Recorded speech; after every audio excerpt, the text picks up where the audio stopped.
I'm not like you, all right? You say things and people listen. I'm not like that. Don't you think you could be? No. I don't know, but that's not the point. The point is that there's nothing you can do about it, so you can just butt out. When I watched and heard that certain line, I didn't even need to think about it. I just understood. Not in a big dramatic way, but in those quiet moments, like when you want to speak, but you stop yourself because you start thinking, maybe it's not good enough. Maybe someone else can say it better. And then you just stay quiet. That's why watching Dead Poet Society didn't feel like watching a movie. It felt like listening to a part of myself I don't usually say out loud. And that's why I want to talk about Todd Anderson. Not just a character, but someone whose story feels a little too real. So when I tried to understand him deeper, I came across this idea called romanticism. And what I like about it is it doesn't ask you to be perfect. It just asks you to be real. It values emotion, individuality, and expressing who you truly are, even if your voice is shaking. And honestly, that kind of idea feels rare because most of the time we're taught to follow, to adjust, to meet expectations, not really to ask, what do I actually feel? And Todd, he never really got the chance to ask that. Then there's this theory by Carl Rogers about something called self-concept. It's basically how you see yourself. There's who you think you are and who you wish you could be. And when those two don't match, you start to feel it. That quiet kind of doubt. And I think that's where Todd lives at the beginning of the story. Todd is the kind of person you might not notice right away. He doesn't try to stand out, he doesn't even try to speak, and it's not because he doesn't have anything to say. It's because he already believes it won't matter.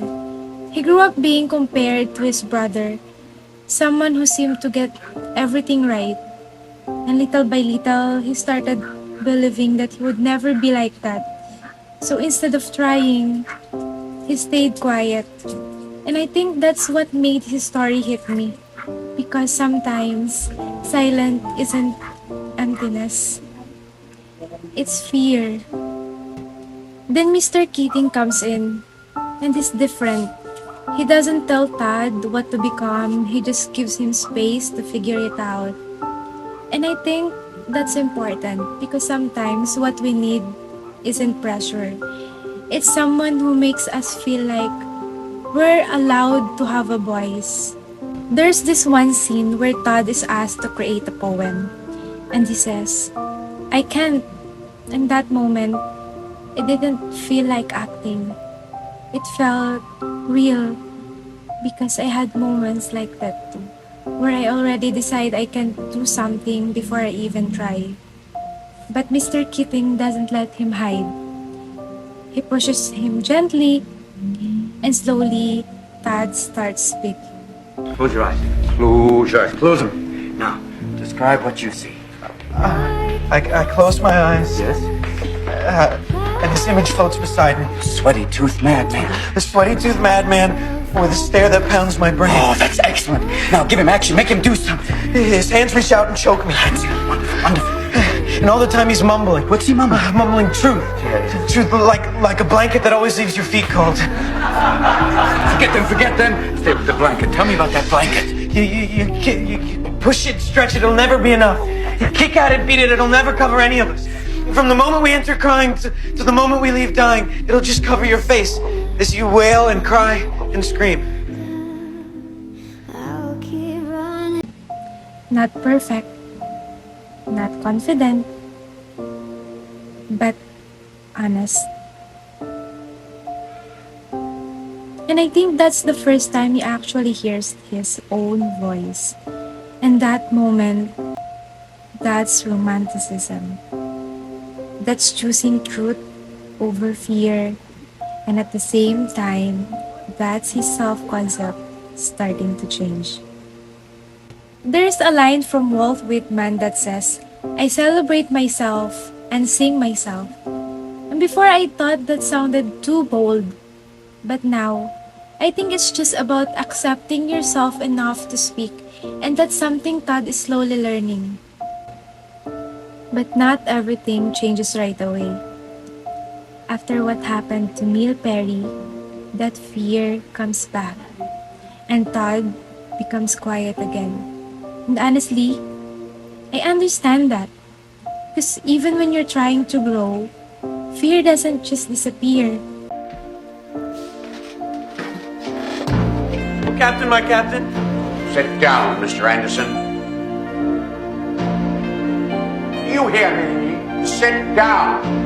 Sit down. This is your final warning, Anderson. How dare you? Do you hear me? Oh, Captain, my captain.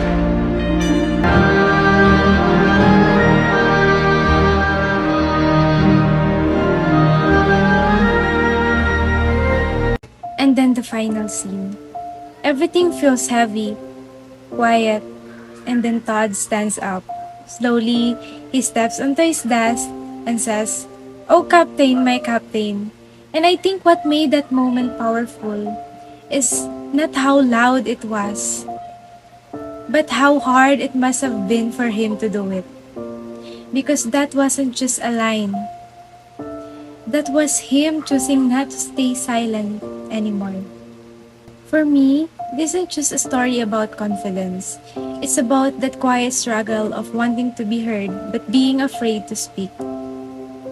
Through romanticism, I realized that being real matters, and through Carl Rogers, I understood that becoming yourself takes time. And honestly, I think I'm still learning too. But maybe you don't have to find your voice all at once. Maybe it starts like this.